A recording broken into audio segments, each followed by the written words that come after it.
بسم اللہ الرحمن الرحیم۔ السلام علیکم اسٹوڈنٹس، مجھے امید ہے تمام اسٹوڈنٹس خیریت کے ساتھ ہوں گے۔ اسٹوڈنٹس آج ہم کرنے جا رہے ہیں اپنے اسلامیات لازمی کلاس 10 کا پہلا لیکچر، اور آج ہم لوگ ڈیٹیل کے ساتھ ڈسکس کریں گے حدیث اور جس کی جمع و تدوین، اور حدیث کے اوپر ہم لوگوں نے سارا آج ٹاپک کرنا ہے۔ تو آج سے ہم لوگوں نے اسٹارٹ کر لینی ہے اپنی اسلامیات 10، جو کہ آپ لوگوں کی بالکل نیو بک ہے according to the new national curriculum 2022، جو کہ لاسٹ ایئر آپ لوگوں کی چینج کر دی گئی تھی۔ تو اب ہم لوگ 9 10 کی جو کمبائنڈ بک ہے اس کو فالو نہیں کریں، اب آپ لوگوں کے پاس 10 کی ترجمۃ القرآن اور 10th کی اسلامیات لازمی، یہ دونوں الگ مختلف کتابیں آپ کے پاس اویلیبل ہیں۔ تو آج سے ہم لوگ اپنا لیکچر سٹارٹ کرتے ہیں تاکہ ہم لوگ اپنا جلد سے جلد کورس کو کمپلیٹ کر سکیں۔ اسٹوڈنٹس یہ ہمارے پاس کچھ اس کی کانٹیکٹ لسٹ ہے جو ہم لوگوں نے اس میں ڈسکس کرنی ہے۔ اس میں ہم نے قرآن مجید اور حدیث نبی ڈسکس کریں گے، ان دونوں کی تدوین کا ڈسکس کریں گے، پھر ایمانیات و عبادت میں ملائکہ اور آسمانی کتابیں، آخرت، زکوٰۃ اور حج کے مسائل ڈسکس کریں گے۔ پھر ہم سیرت نبی پہ جائیں گے جس میں غزوہ تبوک، ہجرت الوداع، وصال نبی۔ اس کے بعد ہمارے پاس آپ صلی اللہ علیہ وسلم بطور سرچشمہ، آپ لوگ دیکھ سکتے ہو کنٹینٹ آپ لوگوں کے پاس سیم وہی ہے، صرف انہیں کا سیکول آگے فالو کر دیے گئے۔ پہلے ہم لوگوں نے تعارف پڑھا تھا قرآن مجید اور حدیث کا، اب ہم لوگوں نے اس کے لٹل تعارف پڑھیں گے اور اس کی تدوین ڈسکس کریں گے۔ تدوین سے مراد ہے کہ وہ جمع کس طرح سے کیا گیا ہر دور میں، ہر عہد نبی میں یا پھر صحابہ کرام کے دور میں، اس طرح کس طرح سے وہ چیزیں ڈسکس ہوئی، کس طرح سے کمپائل ہوئی اور ہمارے پاس کتابی شکل میں پہنچی، کیونکہ ڈائریکٹ ہمارے پاس کوئی چیز کتابی شکل میں اویلیبل نہیں تھی۔ پہلے جو چیزیں تھیں وہ کسی اور طریقے سے لکھی جاتی تھیں، اب ہمارے پاس اب کتابوں میں لکھی جاتی ہیں۔ تو پہلے دور میں کس طرح سے ہر چیز کمپائل کی جاتی تھی وہ ہم لوگوں نے پہلے باب نمبر اول میں دیکھنی ہے۔ پھر ہم لوگوں نے پہلے جو تھا اس میں ہم لوگوں نے توحید پڑھا تھا، 9th کلاس میں توحید پڑھی، رسالت پڑھی۔ اب اسی کا سیکول میں آپ لوگ دیکھیں گے ملائکہ، آسمانی کتابیں اور آخرت۔ پھر پہلے ہم لوگوں نے نماز روزے کے مسائل دیکھے تھے، اب ہم زکوٰۃ، حج اور قربانی کو ڈسکس کریں گے۔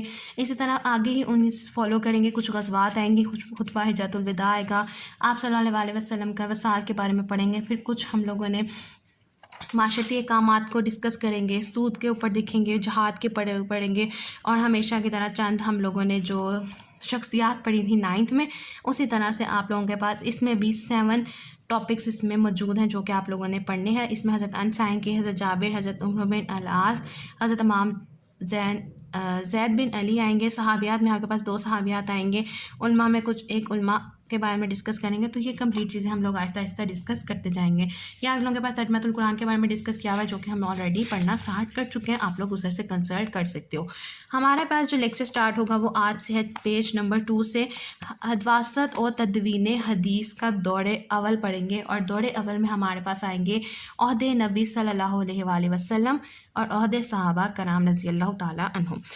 تو چیپٹر کو ڈسکس کرنے سے پہلے ایک لٹل انٹروڈکشن آپ کے ساتھ شیئر کرتی ہوں کہ ہمیں پتہ ہے حدیث کیا ہوتا ہے، کہ آپ صلی اللہ علیہ وسلم کے قول کو اور فعل کو اور ان کے عمل کو کیا کہا جاتا ہے، حدیث کہا جاتا ہے۔ تو جب قرآن مجید نازل ہونا شروع ہوا، اسی کے ساتھ یہ بات ہے حدیث آپ صلی اللہ علیہ وسلم کے قول جو تھے وہ بھی آپ صلی اللہ علیہ وسلم بتاتے تھے صحابہ کرام کو۔ تو شروع میں آپ صلی اللہ علیہ وسلم نے صحابہ کو حدیث کو لکھنے سے منع کر دیا تھا۔ اب حدیث کو لکھنے سے منع کیوں کیا گیا؟ اس لیے کہ صحابہ کرام اور جو لوگ ہیں وہ قرآن کے احکامات کو اور احادیث کو آپس میں مکس نہ کر دیں۔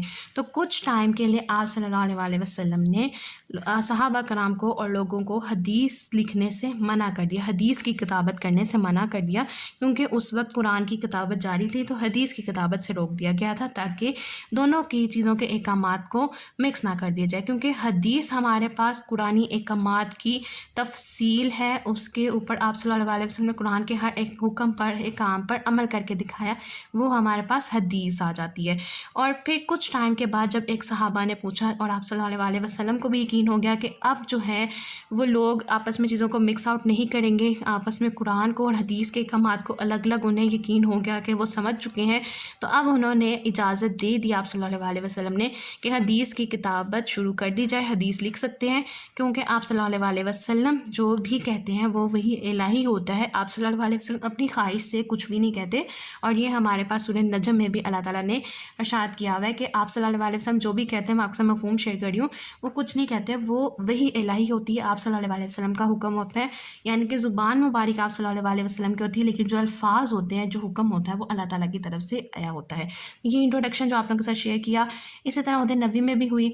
عہد نبی کے بعد بھی جو عہد آتے گئے، عہد آئے گئے، صحابہ کرام کے آئے، کچھ علماء کرام انہوں نے بھی پھر حدیث کی کتابت شروع کی، اور لاسٹ جو اینڈ ہے وہ ہمارے پاس ساہ سطح پہ ہو گیا تھا۔